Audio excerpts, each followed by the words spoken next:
देखो बेटा, प्रीलिम्स के अंदर ना पॉलिटी के on an average out of 100 questions in prelims, 14 to 15 questions come from polity and governance. This is the most productive preparation for civil services. If you prepare this topic properly, the strike rate of getting the questions correct, especially in the prelims, is more than 90%. My point is very elementary like this. If you prepare polity comprehensively, syllabus is so well defined, आप उसको comprehensively तैयार करोगे बेटा, there is no other subject other than this which can claim a strike rate of more than 90%. But I see that, I would imagine that I can tell you one thing: if you prepare for mains properly for this paper, out of 250, 150 is इस paper के अंदर. I can't say about the other 3 papers. ठीक है, वो आपको बाकी teachers बताएंगे. कम से कम इस पेपर के अंदर 150 is very well within the realm of possibility. Able to just respond to my question first? Are you able to hear me clearly? Am I audible to you? Am I visible to you? Respond to this question, please. Am I audible? Clearly visible to you?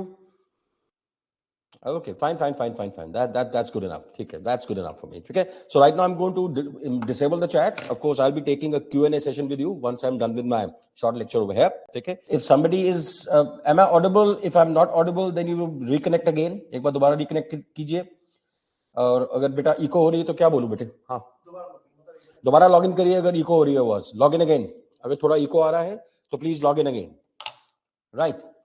Okay, it's audible, perfectly all right. So nice. Always good to interact with. I can't see you people, you can see me obviously. It's always good to interact with such brilliant young minds again who are going to potentially shape the destiny of our nation in the years to come. Hopefully all of you, bless you all, you join the service that you want to join, become IAS, IPS, Indian Foreign Service officers, and whatever service you want to join. Blessings from my side. Okay. Ciao. Let's get the introductions out of our way first. My name is M. Puri, and I am the instructor and guide for Polity, Governance and Social Justice on the Sarthi platform. If you join my classes, obviously you will be interacting with me on a regular routine basis. ठीक है? अच्छा, अभी आपके साथ जो एक strategy session लेने जा रहा हूँ, just because I need you to help me to help you. ये एक बड़ी important चीज है. What language are you comfortable with? I'm comfortable in speaking entirely in English. I can speak hybrid language, Hindi, English. पर अकेली हिंदी नहीं बोल पाऊंगा यार, पंजाबी आदमी हूँ, थोड़ी मेरी कमजोर है. ठीक है, तो हाइब्रिड बोलूं कि अकेली अंग्रेजी बोलूं कि English? अच्छा, this is an Indian word. Okay, Indian expression, English, hybrid. Okay, hybrid version of both Hindi and English. Perfectly all right. ठीक है, चलो बीच में थोड़ी हिंदी, थोड़ी इंग्लिश, दोनों मिला के काम करते हैं. Perfectly all right. ठीक है. Okay, perfect. Right, let us start then, bhai. This is a so-called strategy session for polity. Okay. Let me start with one basic aspect about polity and its relationship with the civil service examination. देखो बेटा, prelims के अंदर ना polity के on an average, ठीक है, out of 100 questions in prelims, 14 to 15 questions come from polity and governance. 14 से 15 सवाल आपके पॉलिटी और गवर्नेंस से आते हैं. ठीक है. This is the most productive preparation for civil services, particularly for the prelims. I tell you why. बेटा देखो, ऐसा है, जो सिलेबस ऑफ पॉलिटी और गवर्नेंस है ना, बहुत वेल डिफाइंड है. If they are asking you to know about the constitution में आपके 25 पार्ट्स हैं. ठीक है, you should know everything about those 25 parts, and frankly UPSC ने there is hardly a part of the constitution जहां से कभी ना कभी कोई क्वेश्चन ना पूछा हो. हर पार्ट से उन्होंने क्वेश्चन पूछा है. ठीक है, syllabus is very well defined, चाहे वो गवर्नेंस का सिलेबस हो, चाहे वो कॉन्स्टिट्यूशन का सिलेबस हो. इतना वेल डिफाइंड सिलेबस है ना. If you prepare this topic properly, the strike rate of getting the questions correct, especially in the prelims, is more than 90%. No other subject can claim this. And I can tell you why. आप पूरी geography को ठीक से, ठीक है, unless you have geography as an optional, तब तो different बात है. जिनका ज्योग्राफी ऑप्शनल नहीं है, आप ज्योग्राफी प्रिपेयर करोगे for your prelims, it's quite possible कि आपने अच्छे से प्रिपेयर किए, फिर भी 3-4 क्वेश्चन फंसेंगे, जो नहीं आते, जो आपने सुने नहीं होंगे कभी. इंडियन इकोनॉमी प्रिपेयर कर लोगे, फिर भी ऐसे 3-4 क्वेश्चन आ जाएंगे. पूरी हिस्ट्री प्रिपेयर कर लोगे, वो आर्ट एंड कल्चर पे स्पेशली कोई यूनिक क्वेश्चन आ जाता है जिसके बारे में आपने सुना कभी नहीं होता. ठीक है, और कई बार 3-4 ऐसे क्वेश्चन आ जाते हैं. My point is this thing, that when I say that polity is the most productive part of preparation for civil services, particularly for prelims, is that the strike rate is very high. if you comprehensive and the syllabus is very well defined. Okay, so if you comprehensively prepare polity, इस subject को अगर आप comprehensively तैयार कर लोगे ना, तो बेटा अगर 14 से 15 क्वेश्चन ऑन एन एवरेज आते हैं, and I'm telling you and I'm giving you a guarantee over here, you will have a 90% strike rate. 13 से 14 क्वेश्चन आपके सही होंगे. This kind of a strike rate is unimaginable, whether in Indian economy or in science and technology, या फिर आपके वो जो geography है या इन्वायरमेंट है, कोई ना कोई क्वेश्चन तो पढ़ते हैं जिनके बारे में आपको कुछ पता ही नहीं होता. पॉलिटी में ना, maybe there could be a question which you might get a little confused in, but ऐसा नहीं होगा कभी कि आपको उस क्वेश्चन के बारे में कुछ पता ही नहीं है. ये कभी नहीं होगा. That's why I say, that polity की जो preparation है ना for civil services, not just for pre, for mains also to some extent, but primarily for, because many intelligent students वो कई बार ना pre pass नहीं कर पाते. Ones who are capable of becoming IAS officers, those students who are capable of perhaps clearing the mains and possibly come in the top 10, 20, 30, 50 ranks also. But वो pre clear नहीं कर पाते. ठीक है, कई बार आपका वो जो पेपर 2 होता है CSAT का वो फेल हो जाता है. चलो, that's hard luck, I can say that. But then they're not able to clear the prelims. Why? Because their strategy is somewhat flawed. My point is very elementary like this. If you prepare polity comprehensively, syllabus is so well defined, आप उसको comprehensively तैयार करोगे बेटा, there is no other subject other than this which can claim a strike rate of more than 90%. And if 14-15 questions are in your bag, dear, बचा कितना? बाकी जितने भी सब्जेक्ट्स आपके बचे हैं उसमें से आपने 35 क्वेश्चंस और करेक्ट करने हैं. If you get 50 questions correct out of 100 and don't get many wrong in terms of your negative marking भी तो होती है, वो नहीं होंगे, you get through the prelims. That's it. ठीक है, तो this is the importance of polity when it comes to your preparation for civil services, specially for the prelims, but to some extent for mains also. ठीक है, चलिए. अच्छा बच्चे, एक चीज मैं बताता हूं आपको, बिकॉज अल्टीमेटली आपने मेंस क्लियर करना है. प्री तो बेटा एक स्क्रीनिंग टेस्ट है. ठीक है, आई बिलीव दैट कोई भी बच्चा अगर ठीक से तैयारी करता है ना प्रीलिम्स की, और उसने he has attempted adequate number of MCQs, अच्छे से प्रैक्टिस की हुई है, प्रीवियस ईयर क्वेश्चंस भी ठीक से देखे हुए हैं, और थोड़ा कॉम्प्रिहेंसिवली लगा है, सारे सब्जेक्ट्स को उसने ठीक से किया है, वो प्री में he doesn't stay back at the prelims stage. वो नहीं होता स्टे बैक. ठीक है, unless of course he fails in the CSAT paper, तब तो खैर that's misfortune, that is hard luck. Right, prelims में फेल नहीं होता वो बच्चा. The real test is the mains test. Okay. You'll be surprised to know. If there is any subject, देखो आपके जो मेंस के जो पेपर है वो 4 पेपर है. ठीक है, GS paper 1, GS paper 2, GS paper 3, GS paper 4. The paper which I teach is GS paper 2, polity, governance, social justice. IR भी पढ़ाता हूँ, लेकिन आईआर इस बार आजकल वरुण जैन सर ले रहे हैं. ठीक है बेटा, my paper is the only paper with which every student, regardless of what stream you belong to, whether you come from the engineering background, whether you come from law background, you come from accountancy background, you come from medical background, किसी भी ground से आप किसी भी background से आप आ रहे हो, my paper is the one with which everybody some degree of familiarity. My point is, if you look at GS paper 4, आप GS paper 4 देखिए, ethics जिंदगी में आज तक नहीं पढ़ा, कोई familiarity नहीं है इसके साथ. ठीक है, वर्ल्ड हिस्ट्री कभी नहीं पढ़ी, इंडियन हिस्ट्री तो फिर कभी पढ़ी होगी, वर्ल्ड हिस्ट्री, इंडियन इकोनॉमी, सब दूर भागते हैं इस सब्जेक्ट से, unless you have economics as an optional, right? मतलब my subject is that particular subject. या मेरे सब्जेक्ट में है क्या? कॉन्स्टिट्यूशन लिखा हुआ है वहां पे, पार्लियामेंट लिखा हुआ है, जुडिशरी लिखा हुआ है, सेंटर स्टेट रिलेशंस लिखा हुआ है, RP representation of people's act लिखा है, इलेक्शंस लिखा है, लोकल सेल्फ गवर्नमेंट लिखा है, कॉन्स्टिट्यूशनल बॉडीज लिखा है, सीएजी लिखा है, ये सब चीज, I mean these international relations लिखा हुआ है वहां पे. I mean, these are things with which Panchayati Raj etc. These are things with which everybody has some familiarity. सबको पता है सुप्रीम कोर्ट है सबसे ऊपर वाला, एपेक्स कोर्ट, सबको पता है हाई कोर्ट होता है उसके नीचे आपके डिस्ट्रिक्ट और सबऑर्डिनेट कोर्ट्स होते हैं. सबको पता है हमारे यहाँ पे एक 3 टियर पंचायती राज स्ट्रक्चर है, ग्राम पंचायत है, पंचायत समिति है, जिला परिषद है. Everybody knows that. Everybody knows that there are 2 houses of parliament. एक राज्यसभा है, एक लोकसभा है. लोकसभा डायरेक्टली इलेक्ट होती है, राज्यसभा इनडायरेक्टली इलेक्ट होती है. I mean, these are things with which any person from any background is familiar with. मतलब that paper with which every civil service aspirant is most familiar with. I'm not saying you are in a position to score marks in that. You are most familiar with is my paper. That's true. Ethics आपने कभी पढ़ा नहीं आज तक. This is hardly taught at any level in our school education. ये पढ़ाया नहीं जाता ये. ठीक है, पेपर वन में वर्ल्ड हिस्ट्री भी आ गया, वो भी कभी नहीं पढ़ी होगी शायद आपने. ठीक है, specially if you are from science background, तो वर्ल्ड हिस्ट्री तो कभी पढ़ी नहीं है आपने. ठीक है, वर्ल्ड ज्योग्राफी भी आ गई है अब तो, इंडियन ज्योग्राफी के अलावा मेंस के अंदर. पहले सिर्फ मेंस में इंडियन ज्योग्राफी होती थी एक जमाने में, अब वर्ल्ड ज्योग्राफी भी आ गई है उसके अंदर. इंडियन इकोनॉमी से सारे दूर भागते हैं. ठीक है, उनको लगता है बड़ा टिपिकल सब्जेक्ट है, बहुत डिफिकल्ट सब्जेक्ट है ये तो. राइट, फेमिलियरिटी बहुत कम है, टर्म्स इतनी टेक्निकल होती हैं इकोनॉमिक्स के अंदर कि well, most people are not able to understand that. Correct. As I said, I'll repeat myself. The paper with which and the contents, the syllabus of that paper with which students are most familiar, सबको थोड़ा थोड़ा पता है किसी भी background से, वो मेरा पेपर है GS2. But in spite of that, in GS paper 2, the marks are not commensurate with that familiarity. मतलब सबसे ज्यादा familiarity इस पेपर के साथ है, लेकिन marks नहीं आते मेंस में. But I see that, I would imagine that, I can tell you one thing, if you prepare for mains properly for this paper, out of 250, 150 is इस पेपर के अंदर. I can't say about the other 3 papers. ठीक है, वो आपको बाकी teachers बताएंगे. कम से कम इस पेपर के अंदर 150 is very well within the realm of possibility. Students के नंबर कितने आते हैं? You'll be shocked to know.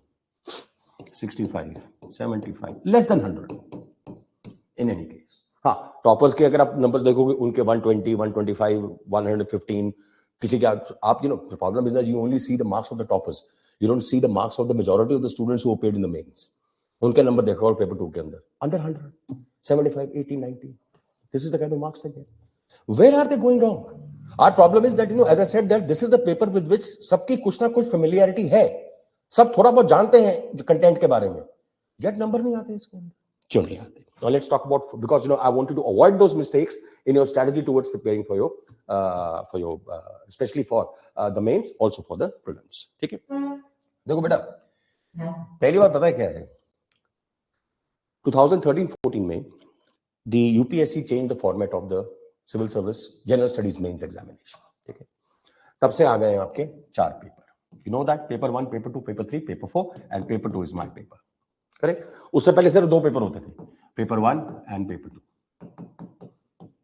Before that, आज से 10 साल पहले, 12 साल पहले, 12 years back, the UPSC change the pattern और अब आपके 4 पेपर आ गए. ठीक है? उससे पहले जो पेपर्स आते थे ना, कई बार तो मुझे ना, I used to be so shocked to look at the mains papers in those days. यार मेंस और प्री के पेपर में फर्क ही नहीं लगता था बिल्कुल. They would ask a question in the pre, for example, pre में कैसा क्वेश्चन आएगा? Which of the following is not a fundamental duty. चलो आपने मार्क कर दिया. उसी साल मेंस में क्वेश्चन आ गया, what are the major fundamental duties. यार ये मेंस का क्वेश्चन है, rote learning, memory based question, जिसको सारी की सारी 11 we have 11 fundamental duties in part 4A, article 51A. तो जिसको वो सारी याद है उसने लिख दी, पूरे नंबर आ गए उसके. अब these are the kind of people who were getting selected. I mean, I also question the UPSC at this level कि किस तरह के सवाल पूछते थे यार. प्री के अंदर क्वेश्चन आ रहा है, which of the following categories of bills are regarded as money bills. चलो हो गया, आपने टिक कर दिया, ठीक. मेंस में उसी साल क्वेश्चन आ रहा है 15 नंबर का, 15 मार्क्स का question, what is a money bill. ये क्या सवाल है? ठीक है. And people usually tend to feel that that वो जो एक टिपिकल किताब आती है लक्ष्मीकांत की, वो पढ़ के चले जाओ, उससे प्री भी क्लियर हो जाएगा, उससे मेंस भी क्लियर हो जाएगा. हाँ, before 2013-14 that actually used to happen. There was hardly a distinction between the pre and the mains paper. वही सवाल वहीं पे, वही यहाँ पे. Which of the following is a fundamental duty or not a fundamental duty? और mains में सवाल आ रहा है, well, what are the fundamental duties listed under the Constitution? It's practically the same thing only, right? तो तब तक तो बेटा ये अप्रोच चलती थी, जिसको मैं कई बार कहता हूँ पॉलिटी सेंट्रिक अप्रोच. एक किताब पढ़ ली लक्ष्मीकांत की, उसी से प्री भी हो जाएगा, उसी से आपका मेंस भी हो जाएगा. बट बेटा now it is not so. After they divided the paper into 4 specific papers, आप GS पेपर 2 के अंदर, even if you look at the constitution, polity, governance, उसके ऊपर जो questions हैं, now they are more सीधे सीधे questions नहीं है. Now they are more application centric and issue based. Issue, please excuse my handwriting, मैं जल्दी लिख रहा हूँ. And issue based. सारा संविधान पढ़ लिया, पूरा संविधान कॉम्प्रिहेंसिवली कवर कर लिया. क्वेश्चन क्या है? What is meant by the term constitutional morality, पता ही नहीं. ठीक है. पूरी जुडिशरी कवर कर ली, सारे आर्टिकल्स कर लिए जुडिशरी के, सारे छोटे मोटे जो इश्यूज हैं जुडिशरी के, अपॉइंटमेंट ऑफ जजेस of supreme court, high court वगैरह जो भी इश्यूज हैं, पेंडेंसी ऑफ केसेस वगैरह सारा कवर कर लिया. ठीक है. क्वेश्चन क्या आ गया? What are the adverse implications of inadequate representation of women in the higher judiciary. Higher judiciary means high court and supreme court. High court और सुप्रीम कोर्ट के अंदर वुमेन की रिप्रेजेंटेशन बहुत कम है, बहुत कम. हाई कोर्ट सुप्रीम कोर्ट के अंदर वुमेन जजेस हैं, बहुत कम रही हैं. आज तक कभी इंडिया की कोई women chief justice of India हुई नहीं. ठीक है. पहली बार अब 2027-28 में बनेंगी वो जस्टिस BV नागरत्ना, जो अभी सुप्रीम कोर्ट जज हैं, she will become the first eventual women CJI of the country, and she will be the CJI only for a month, because after that she will reach the age of 65 years and then she will retire. मैंने वही कहा ना बेटा, अब वो जो question थे ना जो पहले आते थे, your what are the major fundamental duties, what is the money bill in the mains etcetera, वो नहीं आते अब। Now questions are all application centric and issue based, कि how the constitution of India has worked and how much you have understood the working of the constitution, not how much you have understood the constitution, how much you have understood the working of the constitution over the last 75 years। अब सवाल इस पे आते हैं, ठीक है। आपने शायद सुना होगा कि एक प्रेसिडेंट और गवर्नर के पास में एक पावर होती है, that is called the ordinance making power. पर जब दोनों हाउसेस सेशन में नहीं होते हैं तो फिर टेम्परेरीली प्रेसिडेंट और गवर्नर जो हैं वो टेम्परेरी लॉज बना सकते हैं without approval of the parliament. Laws तो वैसे पार्लियामेंट ही बनाती है, ठीक है। तो ये आप आर्टिकल 123 पढ़ोगे, आर्टिकल 213 पढ़ोगे, वहां पे ऑर्डिनेंस मेकिंग पावर दी हुई है, आपने पूरा पढ़ लिया, ठीक है। सवाल क्या है? This power has proved to be one of the most controversial powers. Do you think ordinance making power should be abolished? Look at the question, do you think this power should be abolished? संविधान तो पढ़ लिया आपने, लेकिन मैंने कहा ना, the questions are now coming on not what the constitution is, how the constitution has worked. But the problem with the students is they are still following that old polity centric approach। उनको फिर वही लगता है, वही जो pre की तैयारी की है, वही लक्ष्मीकांत पढ़ के जो प्री की तैयारी की है, वही मेंस में आपके काम आ जाएगी। एक आधा क्वेश्चन आ भी गया तो आ भी गया, पर बेटा उससे क्या फर्क पड़ेगा, ठीक है। So the problem is that students have not been able to, even after 10 years I find this thing, and there are students who feel that, you know, once they have covered one standard book or like Lakshmikant on polity, उससे pre भी solve हो जाएगा, उससे आपका mains भी हो जाएगा। और जब मेंस में क्वेश्चन आते हैं तो फिर नेचुरली दे कट अ सॉरी फिगर, वो शक्ल की देखो अगास्ट, एकदम से दे कट शॉक, कल्चर शॉक लगता है, सवाल कैसे आ गए, जवाब नहीं है उनका, ठीक है।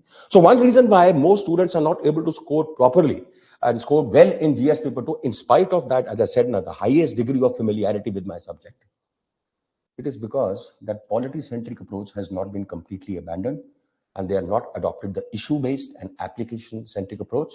They are still focusing on the knowledge of the Constitution, not on how the Constitution has worked over the last 75 years. Number one, ठीक है, ये पहला कारण। दूसरा,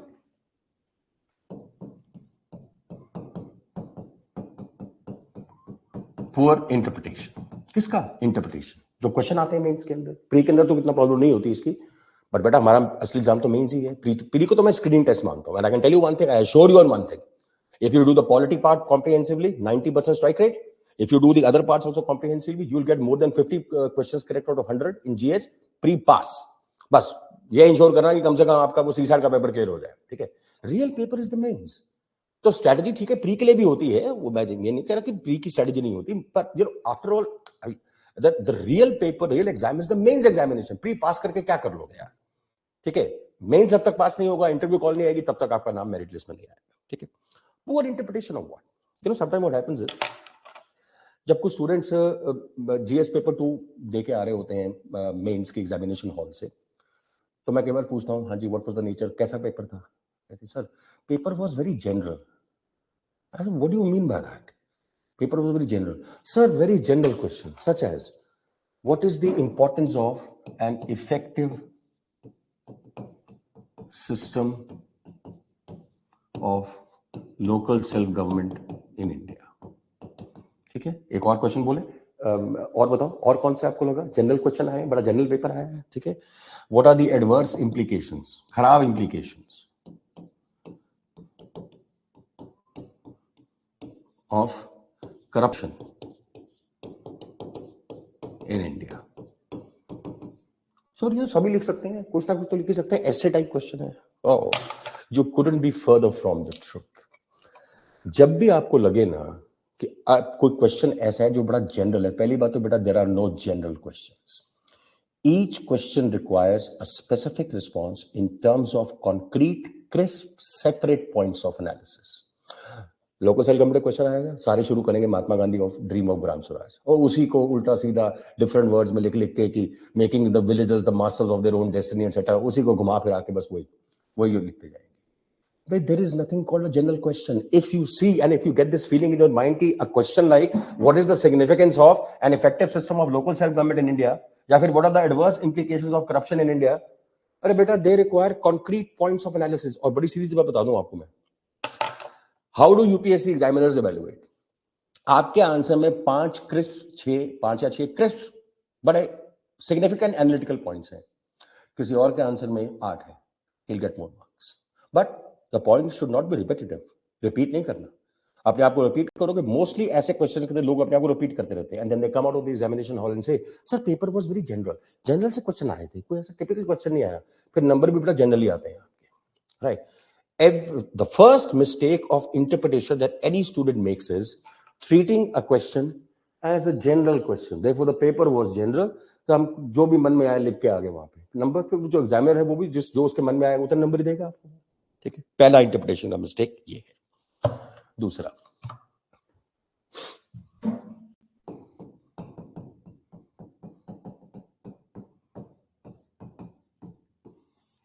डायरेक्टिव वर्ड्स. देखते ही नहीं है उसको, जो आता है लिखना शुरू कर देते हैं. सुनो ध्यान से, कोई भी स्टेटमेंट आई है पेपर के अंदर, ठीक है, सम स्टेटमेंट, और उसके आगे लिखा है एलैबोरेट, या फिर लिखा है डिस्कस, या फिर लिखा है जस्ट अ मोमेंट डिस्कस, या लिखा है कमेंट, या लिखा है इवैल्यूएट, या लिखा है एक्सप्लेन, या लिखा है एनालाइज, या लिखा है क्रिटिकली एनालाइज. कितने सारे, these are called directive words. The same statement, if against it is mentioned this, the answer is different. This, the answer is different. This, the answer is different. You may have some common points in all these answers, but the way of presentation of the answer is dramatically different depending upon कि statement के end पे directive word क्या है. ठीक है, ये आपका जो लॉ सेशन डॉक्टर शिवन कराते हैं ना, हालांकि मैं भी बता सकता हूं आपको, बहुत टाइम लगेगा, आज वो बताने का टाइम नहीं है, राइट? लेकिन these are the kind of things you know that doctor Shivan also covers in his live answer writing classes, right? तो वहां बताते हैं आपको कि एक सेम स्टेटमेंट अगर उसके अगेंस्ट ये वर्ड है तो उसका आंसर डिफरेंट हो जाता है. मतलब you may have some common points in all the answers regardless of the directive words, but the way of presentation and which points have to be given priority, that this changes dramatically. तो पहली चीज तो ये है, interpretation की problem कहां पे आती है कि people tend to interpret questions as general question. There is nothing called a general question. अगर आपको लगता है कि जनरल क्वेश्चन है, your alarm bell should start ringing very loudly and to immediately impress upon your mind, भैया बड़े crisp और बड़े स्ट्रेट फॉरवर्ड एनालिटिकल पॉइंट्स लिख रहे हैं तब नंबर मिलेंगे. जनरल आंसर से कुछ नहीं मिलने वाला. और बार बार अपने आप को रिपीट करोगे, examiner will get irritated, he will feel कि मेरा उल्लू बनाने की कोशिश कर रहा है, और गुस्से में आ जाएगा और फिर आपको नंबर कम देगा. ठीक है, सो people don't pay attention to these directive words. ये एक प्रॉब्लम है इंटरप्रिटेशन की. और तीसरी प्रॉब्लम इंटरप्रिटेशन की ये है बेटा, they don't interpret the question correctly. ये तो हो गया ना डायरेक्टिव वर्ड्स. पहला प्रॉब्लम इंटरप्रिटेशन की क्या हो गई आपकी? इससे पहले क्या प्रॉब्लम थी आपकी? General questions. दूसरी प्रॉब्लम क्या आ गई आपकी? आपको स्टेटमेंट मिल गई, आपको जो पता है उसके बारे में लिखना शुरू कर देते हो. आगे लिखा क्या हुआ है? ठीक है.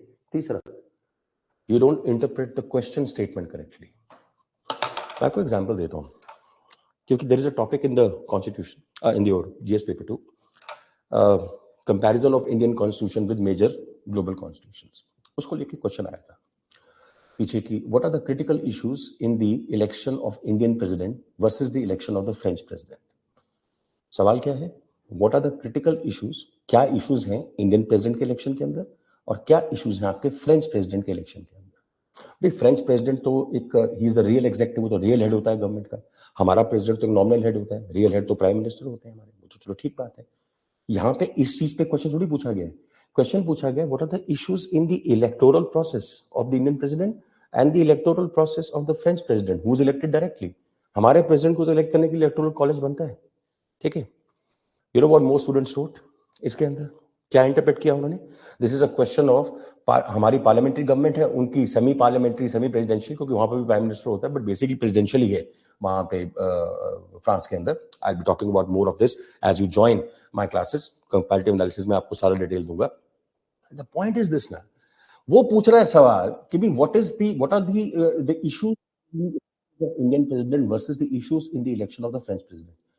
आप इसको इंटरप्रेट कर रहे हो कि हमारी पार्लियामेंट्री सिस्टम ऑफ गवर्नमेंट है, उनकी प्रेसिडेंशियल सिस्टम ऑफ गवर्नमेंट है, पार्लियामेंट्री सिस्टम ऑफ गवर्नमेंट और प्रेसिडेंशियल सिस्टम ऑफ गवर्नमेंट के डिफरेंसेस वहां पे लिख के आ गए। अरे क्या सवाल, the question is not about differences between parliamentary form and presidential form of government. The question is so crystal clear. क्या इश्यूज हैं, कौन से इलेक्टोरल प्रोसेस हमारे प्रेसिडेंट की और electoral process of the French president, लिख के आप क्या आ रहे हो और फिर 12 के सोच रहे हो, बड़े तीर मार के आगे भी।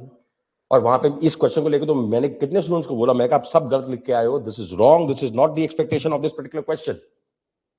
So this is the third aspect of interpretational mistake. You don't interpret the question correctly. Pehla, treating questions as general. Then not paying attention to directive words. Then not interpreting the question as it is written. एक सवाल आया और एक और बताता हूँ।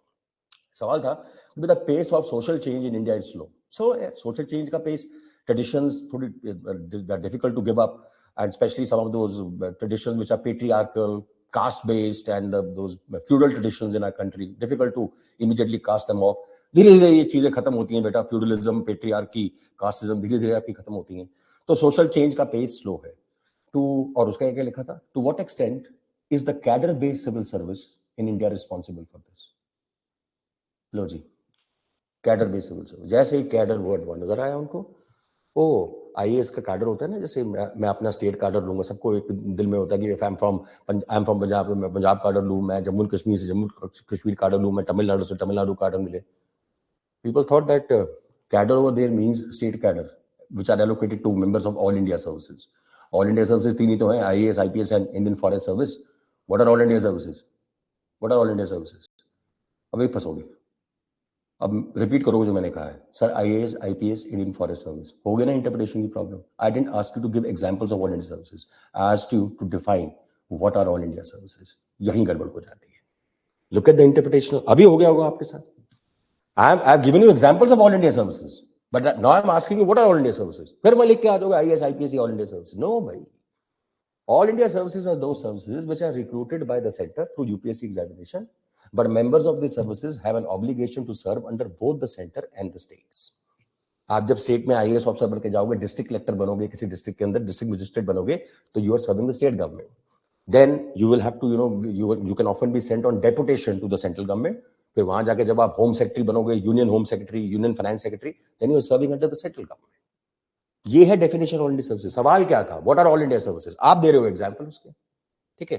तो understanding the question वही है ना, जब वो कैडर बेस्ड सिविल सर्विस का क्वेश्चन आया तो सब लोगों ने सोचा कैडर का मतलब वो जो स्टेट कैडर होते हैं। लोगों को ये नहीं पता कि what is the meaning of the term cadre based civil service, ठीक है। And look at the nature of difficulty of this question. अभी मैं इसके ऊपर आता हूं कि ये किस तरह की प्रिपरेशन डिमांड करते हैं इस तरह के questions, right.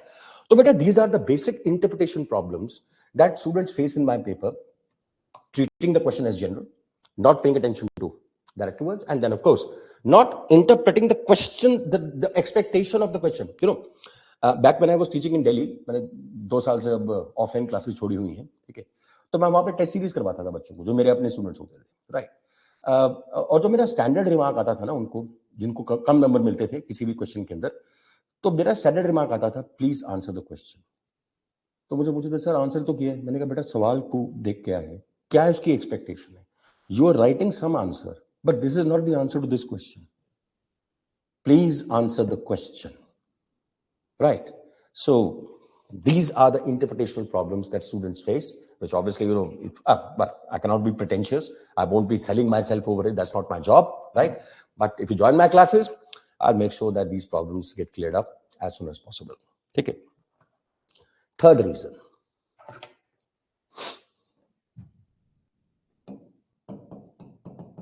now this is something which is applicable to optional also, applicable to other subjects also, GS 1 2 3 सब पे applicable, optional पे भी applicable है। articulation, what is meant by articulation? एक तो होता है ना बेटा, आपके पास नॉलेज होनी चाहिए। नॉलेज तो आपके पास आ जाएगी because you reading so many books, newspaper etcetera etcetera, वो तो हो रहा है। But then you should be able to express that knowledge in terms of the questions asked in an effective, cogent, lucid, clear, organised manner. और उसके लिए क्या चाहिए आपको?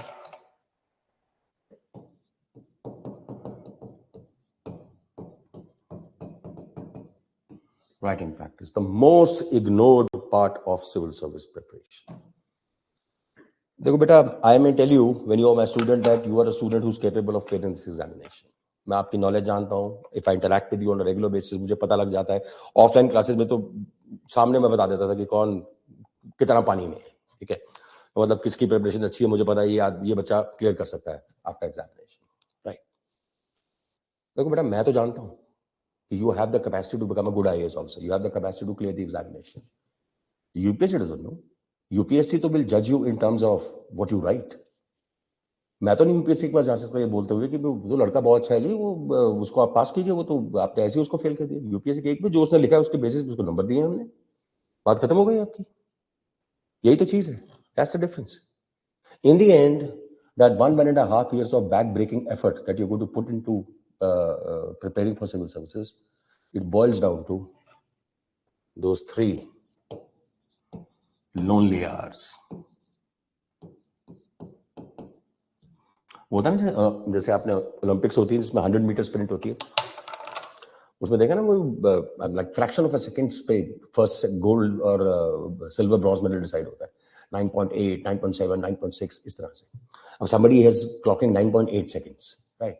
अब अगली ओलंपिक्स है. He wants to ensure that his 9.8 becomes, he wants to shave off just a fraction of a second from it. 9.8 से 9.7 करना है.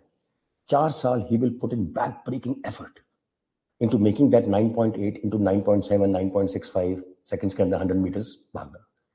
मतलब 4 years of back-breaking effort and 10 lonely seconds to justify your whole existence. 3 lonely hours. जितनी मर्जी knowledge हो जाए, जितना मर्जी दिमाग में इंफॉर्मेशन है, जो मर्जी इंटेलेक्ट है आपका, if you're not able to articulate, if you're not able to express it properly, number 1, if you haven't done writing practice, you will not be able to complete the paper. पहली बात तो बेटा सीधी सी है. Completing मैं बड़ी सीधी सी बात पूछता हूँ आपसे. एक मैराथन चल रही है, right? What is the most important thing you need to do to win a marathon? Marathon is 42 kilometers. सबसे इंपॉर्टेंट चीज क्या होती है to win a marathon? That is to बोल. कोई कहेगा यार अच्छे से मेहनत करके भागना, कोई मोटिवेशन से भागना, वो करना. अरे भाई, the most important thing that you need to do to win the marathon is to complete the marathon.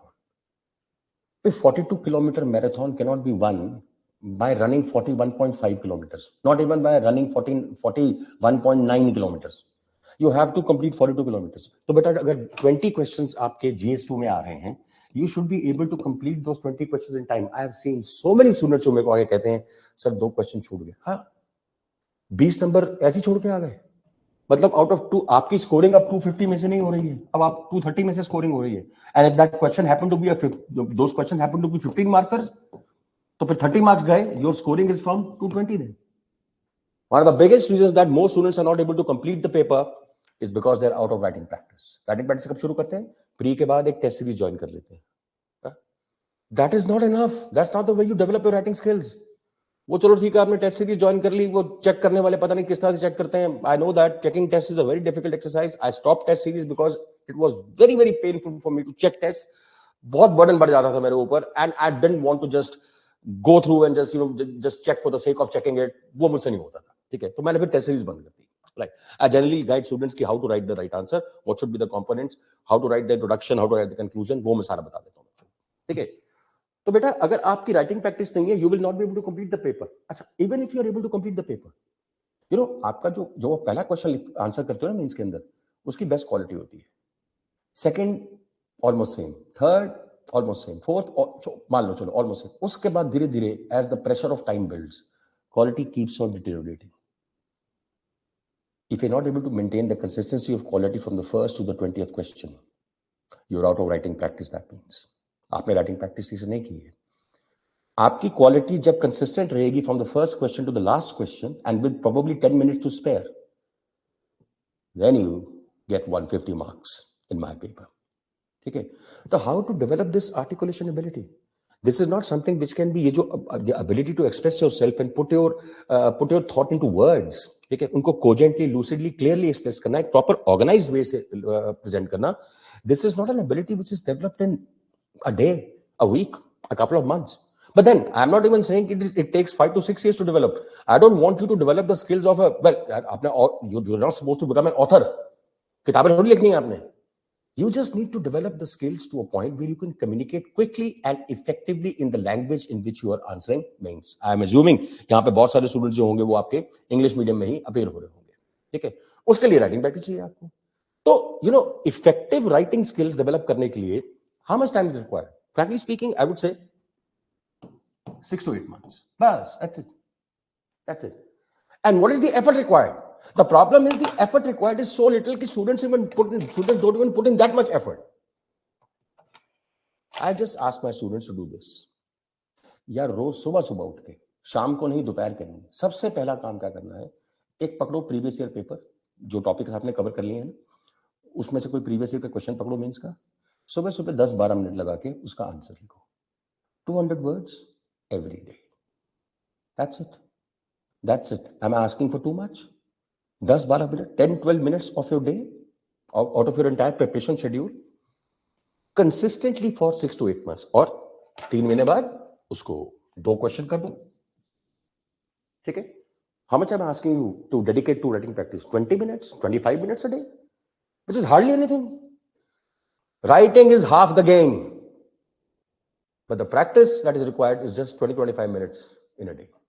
And people pay the least attention to this most critical aspect of civil service preparation. I can tell you, people with all the information, all the knowledge, all the intellect, they fail because they're not able to express properly, not able to complete the paper, not able to inject the same kind of quality in question number 20th as they injected in question number 1.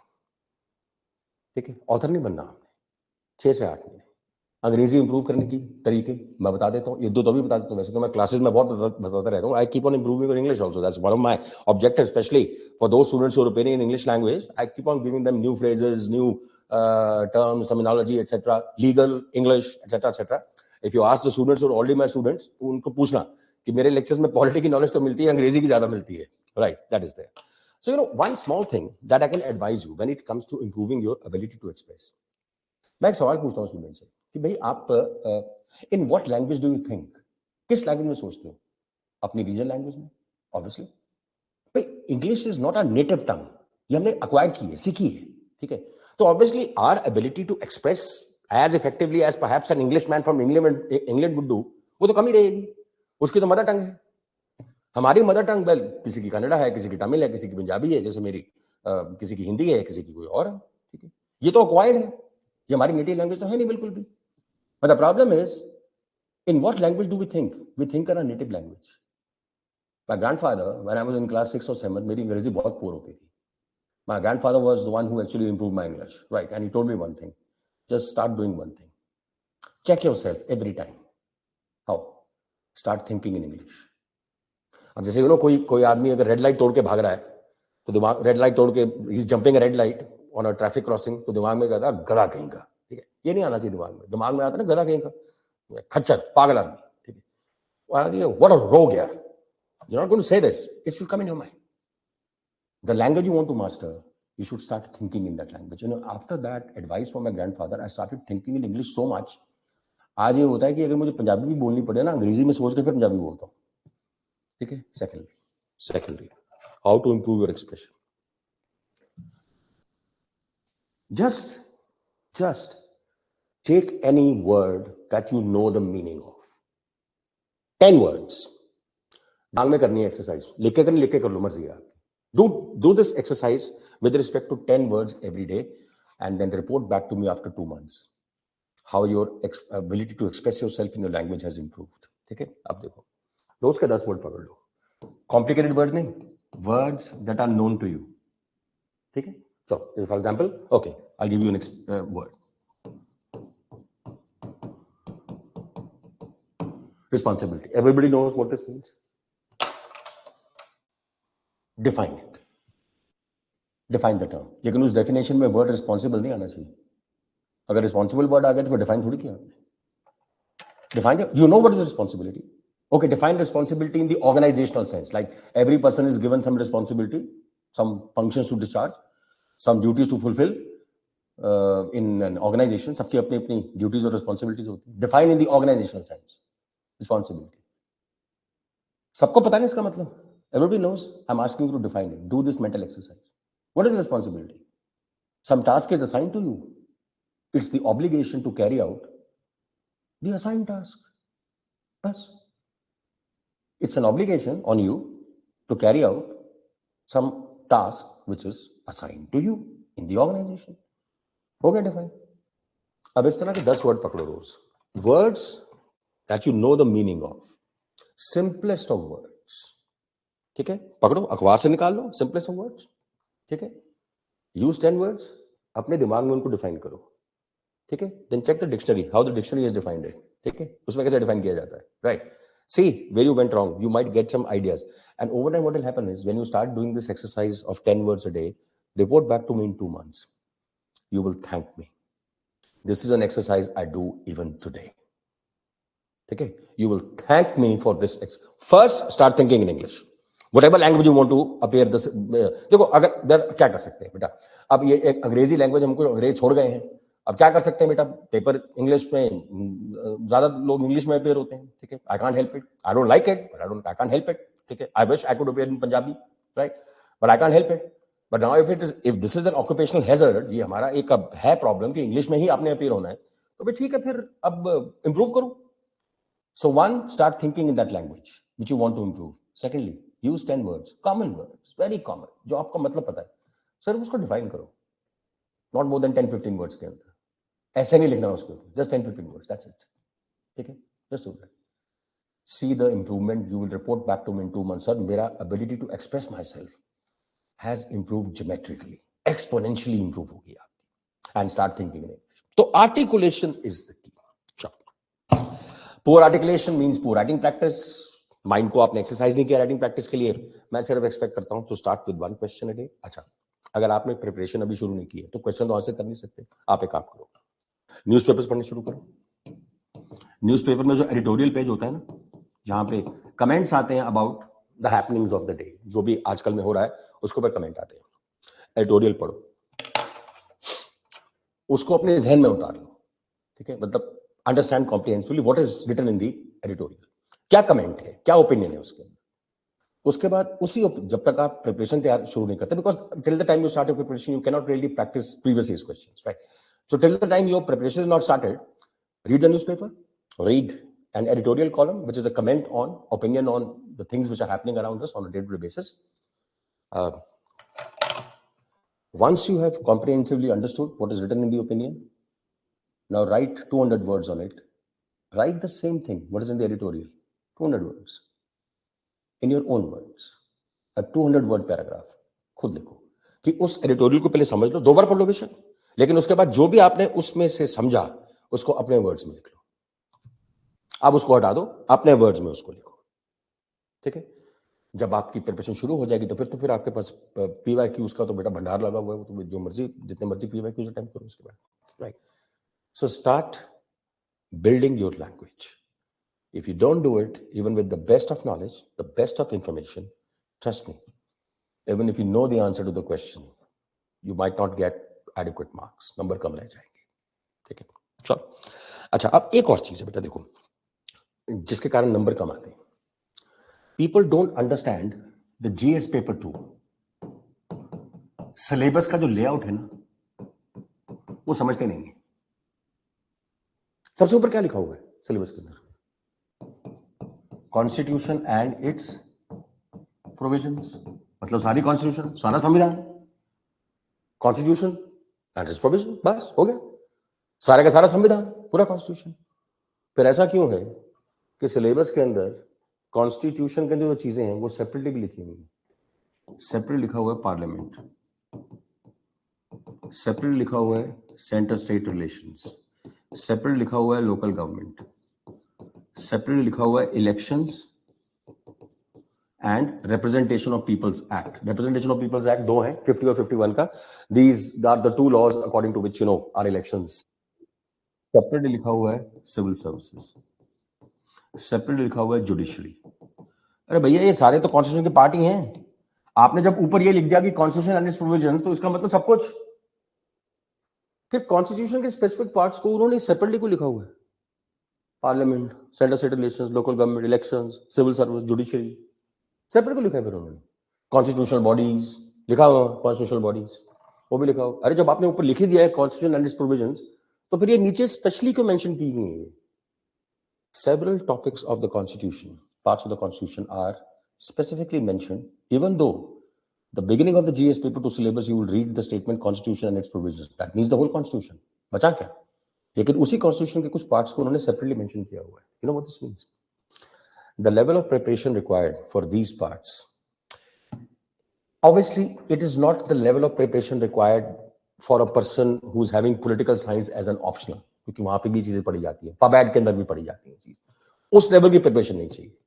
लेकिन वो जो polity centric GK वाली knowledge है ना जो लक्ष्मीकांत से मिलती है, वो भी नहीं चलेगी. मतलब these are those topics in which the UPSC expects you to acquire a greater, more in-depth knowledge because the questions are going to be very specialized, very intellectual, and sometimes difficult. ठीक है. So when the UPSC is clearly saying ऊपर constitution and provision मतलब सारे संविधान, लेकिन फिर कुछ parts को उन्होंने स्पेशली मेंशन किया हुआ है. These are the parts they want you to acquire in-depth knowledge.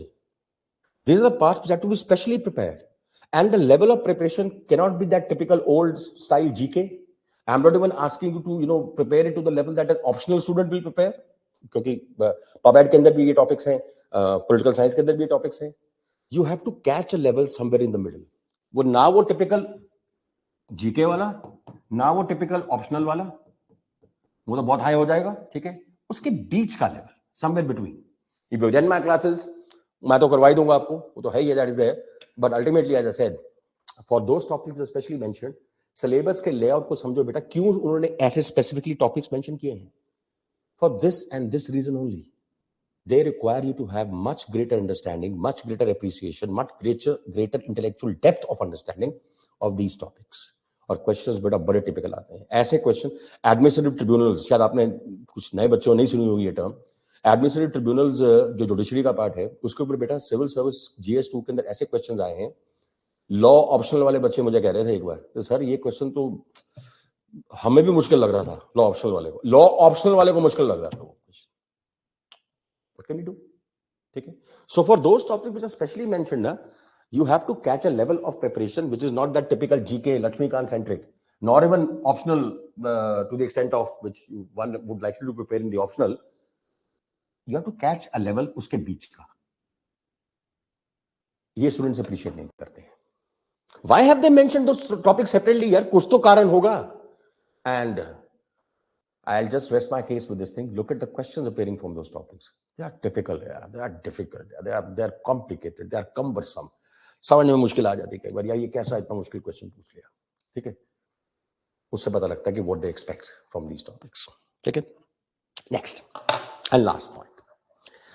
देखो बेटा, जो भी यहाँ पे इंजीनियरिंग ग्रेजुएट्स होंगे, मेरे पास मेरे फ्रेंड्स हैं, मेरे स्टूडेंट्स, मेरे बच्चे हो आप, तो बेटा आपने इंजीनियरिंग की कभी कोचिंग क्लासेस वगैरह ली होंगी, उसमें फिजिक्स, मैथ्स, केमिस्ट्री वगैरह चीज़ें आती हैं. एक अच्छे टीचर ने, फिजिक्स मैथ्स वाले ने आपको जरूर बताया होगा, फिजिक्स मैथ्स में वो बच्चा अच्छा करता है जिसके फंडामेंटल स्ट्रांग होते हैं. ठीक है, तो नॉर्मली दे से ना that people who are science teachers, physics, chemistry, physics और मैथ्स वाले, if your fundamental are strong, उसके बाद आप फिजिक्स और मैथ्स के अंदर you can reach heights you can't even imagine, right. But fundamental आपके स्ट्रांग होने चाहिए. If that particular statement is true of sciences, it is more true for humanities. Strengthening your fundamentals. अरे बेटा यहाँ पे तो ये तक हाल है कि people don't understand the difference between a bill, an act, and a law. People don't understand the difference between what is IPC. IPC is now replaced by BNS. ठीक है, CRPC, Criminal Procedure Code, Indian Penal Code, Civil Procedure Code, CPC. इनके बीच में फर्क नहीं पता होता. और सुनो, एक बार मैंने वैसे क्लास में पूछ लिया, what is bailable versus non bailable offence. जवाब क्या मिलता है मुझे कि सर बेलेबल ऑफेंसेस में बेल मिल जाती है, नॉन बेलेबल ऑफेंस में बेल नहीं मिलती. ओह गुडनेस मी, इतना बेसिक फंडामेंटल्स का क्वेश्चन है यार.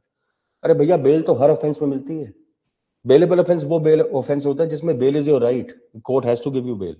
नॉन बेलेबल ऑफेंस वो ऑफेंस होता है कि जिसके अंदर it is the discretion of the court कि वो बेल दे ना दे. बेलेबल ऑफेंसेस स्मॉल ऑफेंसेस होते हैं, non bailable offences heinous offences होते हैं, मर्डर, रेप, डकैती, वो वाले, राइट. तो मतलब नॉन बेलेबल ऑफेंस में भी बेल मिल जाती है, लेकिन वो बेल आपकी राइट नहीं है, वो कोर्ट की डिस्क्रेशन है.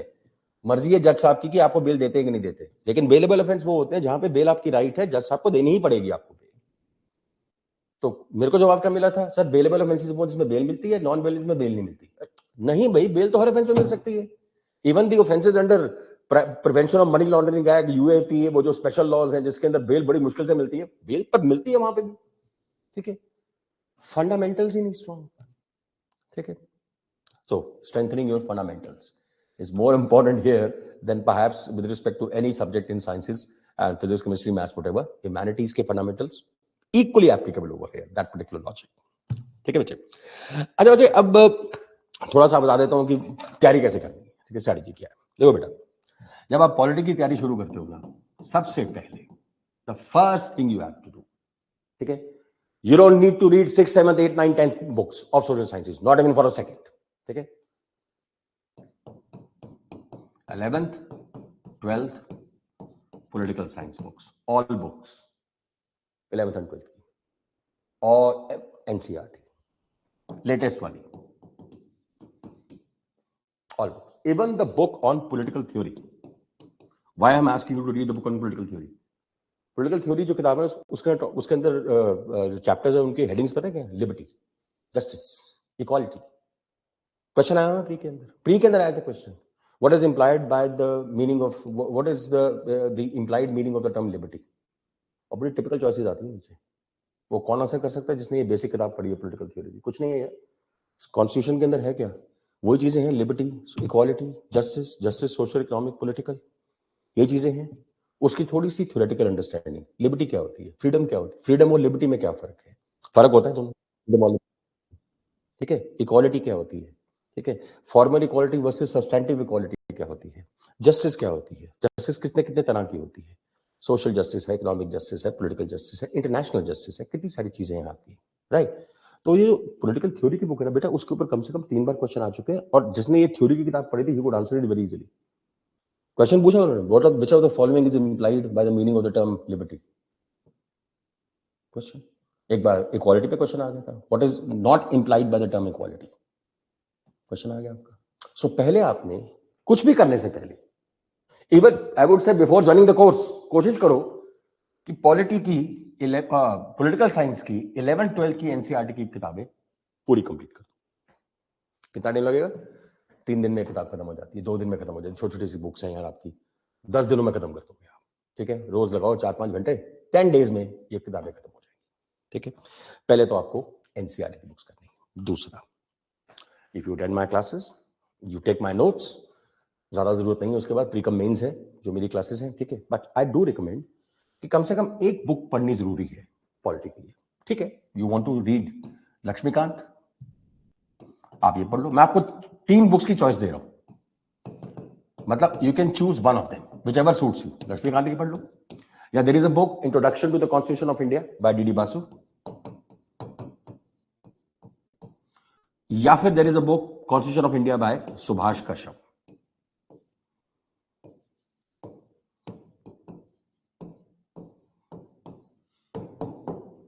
तीनों नहीं पढ़नी, एक पढ़ लो इसमें से, एक एडिशनल बुक ना पढ़ लेनी चाहिए हमेशा, ठीक है। मेरे notes, my classes, whatever I dictate, sometimes I dictate something, normally dictate नहीं करता, most of the things are available in the notes. My job is to make you understand, give you conceptual understanding and critical appreciation of the issues and the working of the constitution, ठीक है। So well, but एक किताब पढ़ने का कोई हर्ज नहीं है, इसको कर लो, ठीक है। दूसरा, एक इंडिया ईयरबुक आती है ना, हर साल आती है। अब देखो, इंडिया ईयरबुक तो वैसे तो पूरी कवर करनी पड़ती है प्रीलिम्स वगैरह के लिए, लेकिन जो मेरा सब्जेक्ट है उसको कवर करने के लिए 2 चैप्टर्स इंडिया ईयरबुक के बड़े इंपॉर्टेंट हैं। एक चैप्टर है, उसका हेडिंग ही पॉलिटी है, इंडियन पॉलिटी, छोटा सा चैप्टर है, वो पूरा करो। और एक चैप्टर है लॉ एंड जस्टिस, ठीक है। ये काम करना, पहले ये करो NCERT books of political science, then do India yearbook, polity, law and justice. मेरी क्लासेस अगर अटेंड कर रहे हो, साथ साथ तो चली रही हैं, उसके पैरेलली इनमें से एक किताब पढ़नी शुरू कर दो, that's it. But then you also have to read the newspaper. Newspaper में खबरें क्या आती है, क्या, what are the news, world history पे आती है न्यूज़, किस पे आती है? वर्ल्ड ज्योग्राफी पे न्यूज आती है, कभी कभी छोटी बहुत, सुनामी आ गई कहीं पे, आ गई न्यूज, ज्योग्राफी का कंटेंट आ गया. What are the news in the what are the basic what is the basic content of a newspaper? International relations पे न्यूज है रोज की, डेढ़ पेज की आती है. डोमेस्टिक पॉलिटिक्स पे न्यूज है, पार्लियामेंट ने ये किया वो किया, बजट आया है, राइट. जुडिशरी की ये डिसीजन आया वो डिसीजन आया, सरकार ने ये स्कीम शुरू की है वो स्कीम शुरू की है, नया सोशल जस्टिस का प्रोग्राम शुरू किया है, etcetera etcetera. I mean almost 80% of the paper newspaper is related to my paper. 10% economics news होती है बस, बाकी इधर उधर साइंस एंड टेक्नोलॉजी की थोड़ी बहुत बीच में आ जाती है, but almost 75 to 80% of the news, I normally like to say this thing, a newspaper is a book published on GS paper 2 with a fresh edition every day. वही तो है, ठीक है. अब मुझे स्टूडेंट्स कहते हैं सर न्यूज़पेपर पढ़ना कैसे, वो चलो आगे बताऊंगा मैं आपको, ठीक है. न्यूज़पेपर सर जो नए डेवलपमेंट्स हो रही हैं उनका डायरी बना के उनको नोट करना है, नई चीज जो हो रही है. If you start doing that the whole day you will be doing this only, you are on a suicidal path. कुछ नोट नहीं करना, पढ़ना है न्यूज़पेपर, ठीक है. और most important part of the newspaper is not the news items, it's the comments on what is happening in the country which appear on the editorial page, जहां पे आर्टिकल्स आते हैं. और आपने न्यूज़पेपर पढ़ना कहां से शुरू करना है? पहला पेज पे जो मर्जी हो छोड़ो छोड़ो छोड़ो, come to the editorial page. और उसके बाद होता है ऑप-एड, उसके ऑपोजिट पेज होता है, उसमें भी आर्टिकल्स होते हैं. जैसे हिंदू के अंदर, हिंदू या इंडियन एक्सप्रेस में आता है वो टेक्स्ट एंड कॉन्टेक्स्ट, बड़ा अच्छा आता है, उसका बड़े अच्छे आर्टिकल्स आते हैं. You start reading the newspaper from opinion and articles, never from news items, ठीक है. फॉर एग्जाम्पल, अब आप कहोगे सर उन आर्टिकल्स की नॉलेज को हम जो हम पढ़ रहे हैं उसके साथ इंटीग्रेट कैसे करें? Okay, let us say there is an article, governance की पोजीशन आजकल बड़ी अब्यूज हो रखी है यार, सुप्रीम कोर्ट की जजमेंट्स भी आई हैं, बड़ा कुछ हुआ है लास्ट ईयर, राइट. एनीवे, अब गवर्नर का जो टॉपिक है मैं आपको पढ़ा दूंगा पूरा, fine. You will make your running notes, you will make your notes also on it, ठीक है.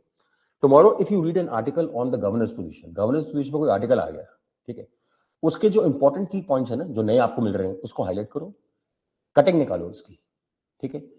जहां पे आपने गवर्नर चैप्टर के नोट्स बनाए हैं वहां पे स्टेपल कर दो. So when you are revising the chapter of governor again, तो you will look at that cutting, उसके अंदर जो हाईलाइटेड, पहले हाईलाइट कर लो relevant points, highlighted points will automatically get integrated into your preparation. तो ये तो करना और क्या करना, ठीक है. दूसरी चीज बेटा, पॉलिटी के जो क्वेश्चंस है ना, कई बार करंट पॉलिटी पे भी आते, ऑब्वियसली जनरल पॉलिटी पे तो क्वेश्चन आते ही हैं, प्री के अंदर अब बात कर रहा हूं मैं. मेंस के अंदर तो खैर कॉन्सेप्ट बेस्ड क्वेश्चन है ना, एप्लीकेशन बेस्ड है, working of the constitution, current affairs पे आते हैं but sometimes not on current affairs, ठीक है. कई बार तो वो 5-5 साल पुराना क्वेश्चन पूछ लेते हैं. इस बार पूछा है उन्होंने, ट्रिब्यूनल रिफॉर्म्स ऑर्डिनेंस आया था 2021 में, 25 में क्वेश्चन पूछा है उन्होंने उसके ऊपर, बताओ. तो पुराना भी पूछ लेते हैं वो तो, ठीक है. बट जो करंट अफेयर्स के क्वेश्चन होते हैं ना, specially for prelims, understand one thing, you have to understand the concept of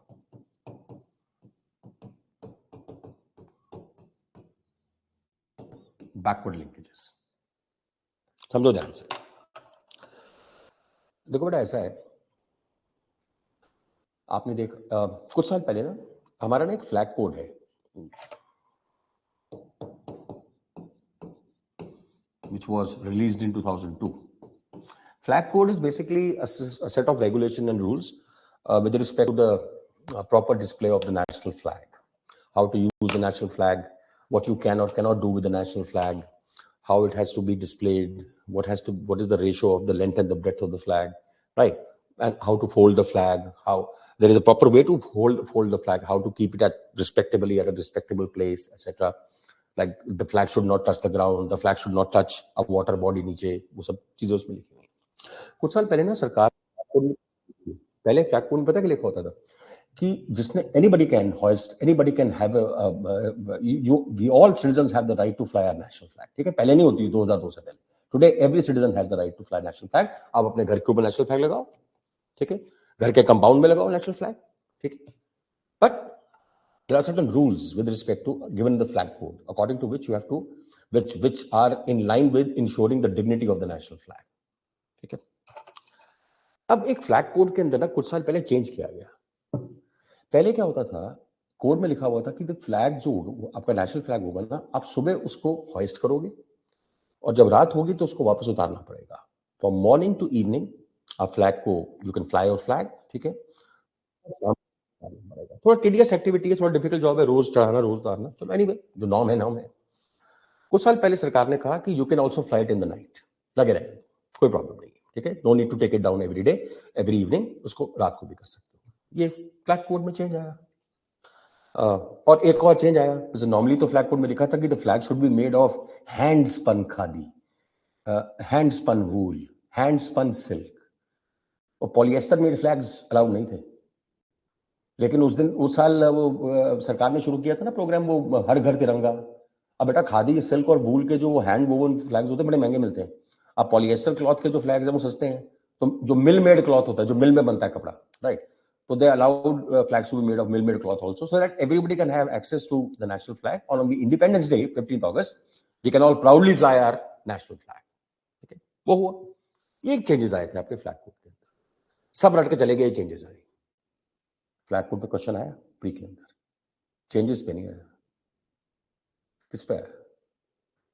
जो फ्लैग कोड के अंदर बाकी बातें लिखी हुई है ना, उस पे आया, not on what happened currently. Currently तो क्या हुआ था, they just gave this the basic two changes were made. Number one, you can fly it in the night also, no need to take it down at during the evening. और दूसरा क्या था, now flags can be made of not just khadi, hand spun khadi, silk and wool, they can be made of well polyester, mill made cloth, etc. सब रटा मार के चले गए। ये फ्लैग कोड में चेंज आया। उन्होंने फ्लैग कोड में से जो क्वेश्चन पूछा, it was about what is the length and breadth ratio, वो क्वेश्चन पूछा, और साथ में 3 स्टेटमेंट्स और थी, all dealing with certain other elements of flag code. So what is meant by backward linkages? बात सुनो ध्यान से। जब भी कोई करंट अफेयर्स का कोई topic, any current development takes place, like the flag code is changed, you're not to focus only on the current development.